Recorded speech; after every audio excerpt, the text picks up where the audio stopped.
Good morning, शुभ सकाळी भावनो बहिणो. काय चाललंय? झालं करायची पाणी? हा, जरा जसं तुमच्या संगीत चालला इकडं मस्त पैकी बेत चालाय. हा बघू शकताय तुम्ही. काल वावरतून आणले होते असे मस्त मस्त वांगे, मोठा मोठे वांगे आणले होते आणि त्याचं भरीत केलेलं आहे बघा. मस्तपैकी लाल मिरची टाकून, थोडी कोथिंबीर, कांदा, लसण. हा हा हा, लय भारी होते बघा. तुम्ही खाल्ले का कधी? मला नक्कीच सांगा. बघू शकताय तुम्ही असं छानपैकी भरीत केले. तर वांग्याचं भरीत तुम्ही कसं करताय? कोणी कोणी हिरवी मिरचीमध्ये पण करते, मला माहिती आहे, पण आम्ही लाल मिरचीमध्ये केलं आहे. आणि खायला लय भारी लागते, एक नंबर लागते वांग्याचं भरीत. मी काही जास्त खात नाही आहे म्हणा, कामून काही मला सांधेवात आहे ना, त्याच्यामुळे जास्त जमत नाही. वायतळ आहे ना, ज्यांना वायतळ खाण्याचा त्रास आहे त्यांना नका खाऊ.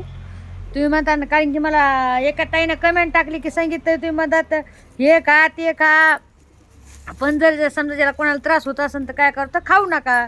होय, आता आम्ही गावाकडचे लोक तर आम्ही खातच बाई काही पण. होय, आम्हाला काय नाही होतंय. होय, असं नाही आम्ही माणूस नाहीत म्हणून, आम्ही माणूसच आहे, तर आम्ही काय जनावर नाही तर आम्हाला पण होतंय.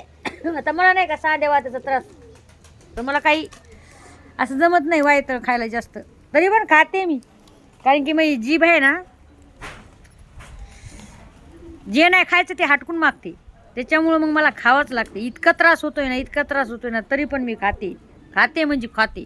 अशा काही गोष्टी टाका एक कमेंट. आणि आपल्या फेसबुकच्या पेजला फॉलो करायला विसरू नका. या मग भरीत खायला, झणझणीत आणि बाजरीची भाकर. हा हा हा, एक नंबर. लय भारी लागते, काय सांगू तुम्हाला.